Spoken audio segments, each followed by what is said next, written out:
Assalamualaikum warahmatullahi wabarakatuh. Selamat pagi anak-anak. Nah, kali ini untuk memulai pembelajaran kita, ada baiknya kita berdoa terlebih dahulu. Siapa yang di sini yang mau memimpin doa? Adam? Iya, silakan Adam untuk memimpin doa. Berdoa dimulai. Berdoa selesai.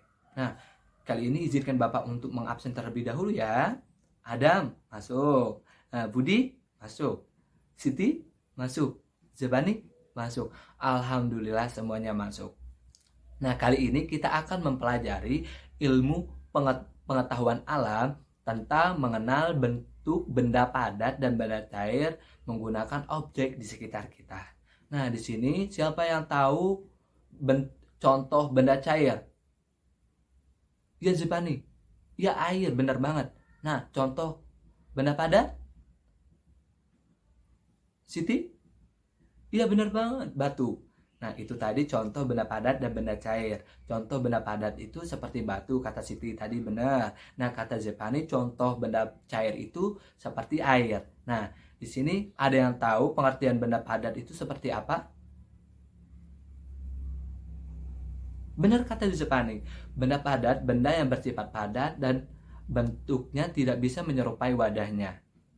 Nah, contoh benda padat itu seperti apa? Dan benar kata Zepani tadi batu kan. Nah, batu, oh iya salah, berarti kata Siti tadi ya bentuk benda padat contohnya seperti batu. Nah, batu seperti batu, penggaris, pensil, pena, seperti buku dan lain-lain. Nah, di sini ciri-ciri benda padat itu terbagi dua loh tuh anak-anak. Yang pertama itu bentuk benda padat tidak bisa menyerupai wadahnya. Contohnya seperti apa, Pak? Nah, contohnya itu seperti batu dan piring. Nah, di saat batu kita taruh dan piring ini adalah wadahnya ya. Nah, di saat batu kita taruh di wadahnya, nah, bentuk batu itu tidak menyerupai wadahnya kan? Nah, ngelihat, ya kan? Nah, ini contohnya. Kenapa bentuk benda padat tidak bisa menyerupai wadahnya?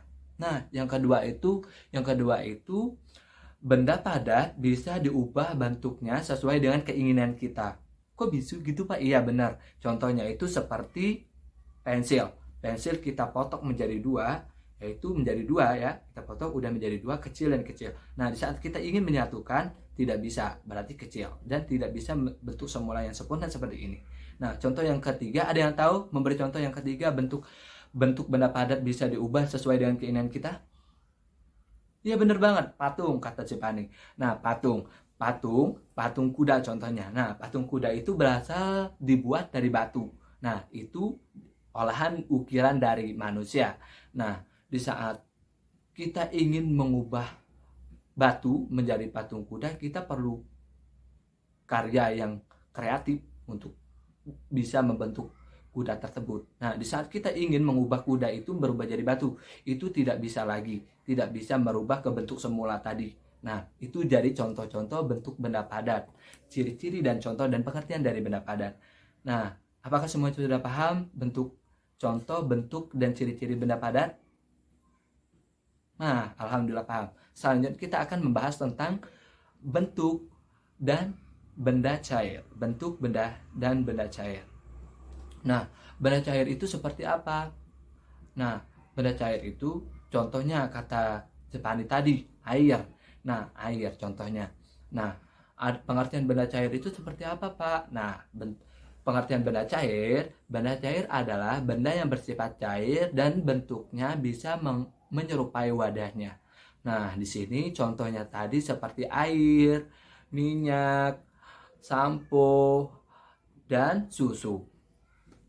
Nah, ciri-ciri benda cair itu terbagi 4. Yang pertama itu bentuknya bisa menyerupai wadahnya.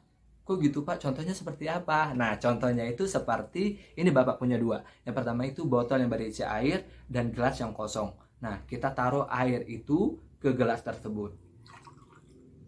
Nah, air itu berbentuk gelas kan? Nah, ini contoh yang pertama tadi. Nah, contoh ciri-ciri yang kedua. Ciri-ciri kedua itu permukaan air yang di atas selalu datar. Nah, contohnya gini. Nah, air datar kan? Dan sini juga datar. Nah, datar. Nah, Yang ketiga, air jatuh di ketinggian dari tinggi ke rendah. Contohnya seperti ini. Nah, itu contoh dari air jatuh dari tinggi ke rendah. Yang keempat, air meresap ke celah-celah dari paling kecil. Contohnya seperti Bapak mempunyai tisu dan gelas yang berisi air. Kita taruh ujung tisu ke air.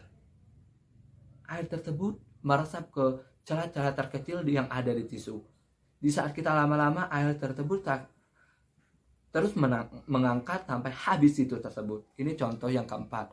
Nah, itu tadi pembelajaran kita tentang pengertian benda cair dan benda padat. Apakah kalian sudah paham? Alhamdulillah semuanya paham. Siti paham? Paham, alhamdulillah paham. Nah, kali ini waktu kita sudah mau habis. Untuk menutup pembelajaran kita pada pagi hari ini, ada baiknya kita berdoa terlebih dahulu ya. Nah, siapa yang mau menutup doa kita untuk pembelajaran kita pada pagi hari ini? Iya, silakan Jepani. Berdoa dimulai, berdoa selesai. Nah, baiklah itu pembelajaran kita. Bapak akhiri, wassalamualaikum warahmatullahi wabarakatuh.